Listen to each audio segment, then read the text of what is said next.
অর্চিতা স্পর্শিয়া।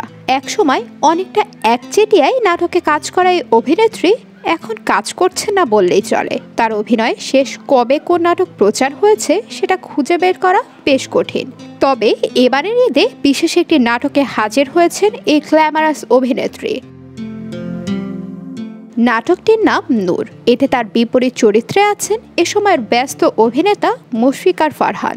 তার চেয়ে উল্লেখযোগ্য বিষয়, এই নাটকে দেখা যাবে ম্যাক্স নামের একটি পোষ্য কুকুরকে, যাকে ঘিরেই আবর্তিত হবে এই গল্প। সিএমভির ব্যানারে নাটকটি নির্মাণ করেছেন তৌফিকুল ইসলাম, চিত্রনাট্য করেছেন অবয়ব সিদ্দিকী। নাটকের গল্প মূলত এগিয়ে যায় নূর, রুহি ও ম্যাক্সকে ঘিরে। আর এই তিন লিড চরিত্রে নূর হিসেবে দেখা যাবে ফারহান, রুহি চরিত্রে স্পর্শিয়া এবং ম্যাক্স অর্থাৎ কুকুরটিকে। এই তিনটি চরিত্রের প্রেম ও বিচ্ছেদের সূত্র ধরেই এগোবে গল্প। নির্মাতা জানান, এতে যেমন প্রেম ও বিচ্ছেদ রয়েছে, তেমন আন্ডারওয়ার্ল্ডের কিছু নির্মম বাস্তবতাও উঠে আসবে। থাকবে পোষ্য প্রাণীর প্রতি ভালোবাসার গল্পটাও।